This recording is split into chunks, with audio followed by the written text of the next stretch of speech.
down. Are we good to move? We're clear. N'abashinzwe umutekano wa Donald Trump baravuga mu buryo bwumvikana, baravugana hagati yabo bibaza niba inzira bagiye kumunyuzamo imeze neza. Nyuma gato Donald Trump yahagurutse wumva amushyigikiye benshi barimo bararirimba mu ndirimbo n'amajwi hejuru baririmba bati USA.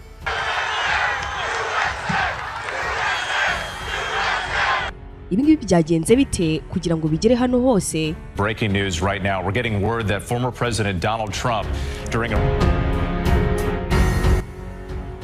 ubwo yarimo avuga mu bikorwa byo kwiyamamaza uyu wahoze ari umukuru w'igihugu wa Leta Zunze Ubumwe za Amerika Donald Trump akanaba kandi umukandida kuri uyu mwanya humvikanye amajwi adasanzwe avuga nk'amasasu.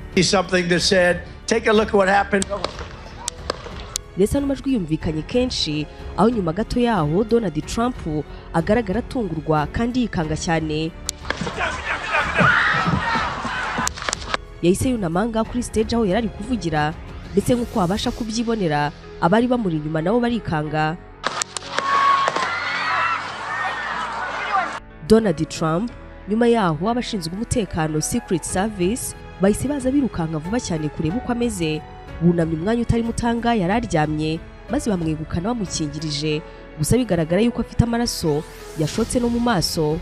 Donald Trump yahiserekezwa ku modoka ye ayijyamo mu mutekano ukajijwe bidasanzwe ayerekezwa n'imodoka nyinshi ari nako ambulance n'abaganga baza ahangaha kureba niba mu bavuzaga induru baje kumushyigikira nta kibazo baba bagize.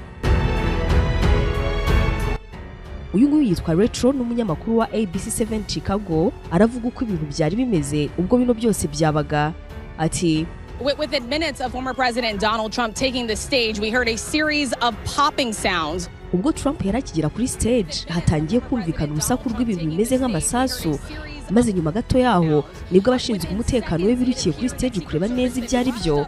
Gusa ubwo yagurukaga yari afite imbaraga azamura ukuboko ari nako abantu benshi bamwishimira nubwo ari ibintu biteye ubwoba ariko Trump urabona yuko ashyigikiwe cyane. Mu buryo bugaragara hari amaraso yari yamanutse arenga ku gutwi kwe kw'iburyo maze aragenda agera ku matama n'ahandi mu maso no ku kiganza cye. Ibi byose byagaragaraga. Yitwa Tom n'umusesenguzi ati I want to stress to everybody that it is preliminary. The information that I am sharing with aya makuru yose ni mashya urumva ibintu hashize umwanya muto cyane bibaye ndetse biracyari mu iperereza. Bivuze ko ibingibi ngiye kuvuga hari andi makuru menshi aza kuza gukomeza kwiyongera ndetse no kugarukaho cyane. Navuga mfite icyizere kinini yuko Perezida Trump byitezwe yuko ari buze kuza kubaho. Ndumva aricyo kintu cya mbere abantu bakwiriye kwitaho ndetse no kumenya.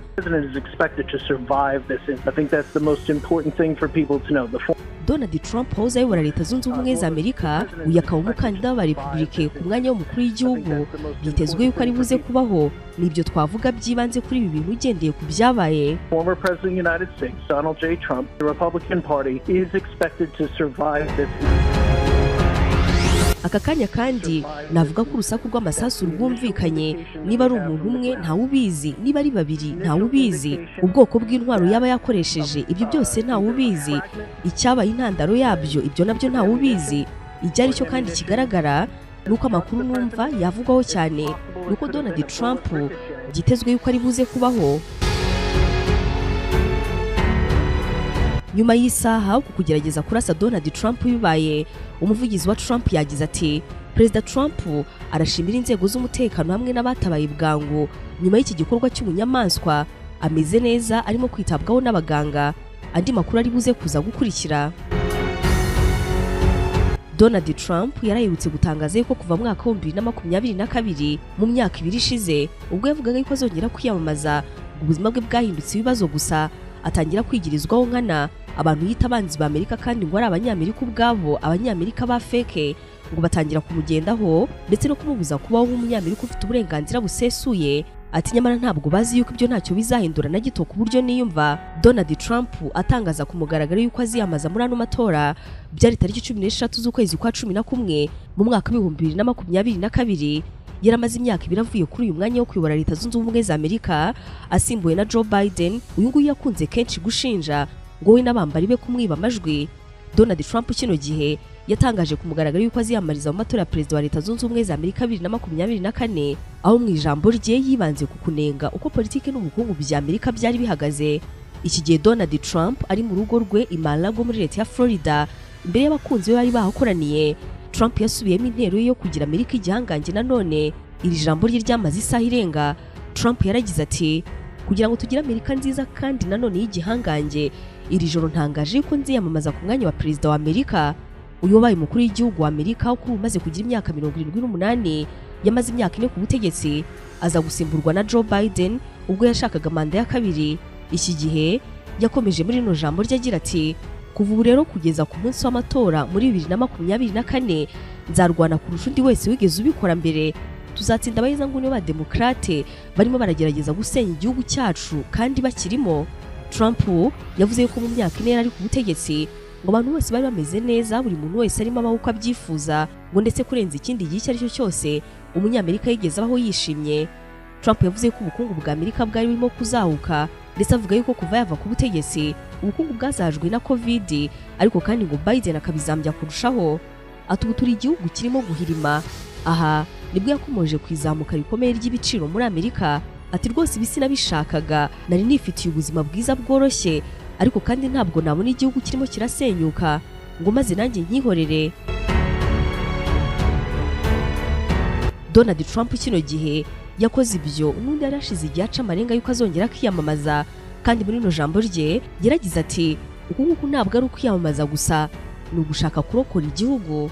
Yaramaze iminsi atangaje ko kuva yavuga iryo jambo ubuzima bwe bwagiye buzamo ibibazo, kuva ku birego yashinjwe, kumugendaho bidasanzwe, kumusebya n'ibindi, aribwo ngo byatangiye mu buryo bukomeye, ndetse avuga yuko ari bwamushyigikiye batangiye kohereza ubutumwa bwa email basaba gutanga inkunga yo kumushyigikira mu bikorwa bye bitandukanye byo kwiyamamaza.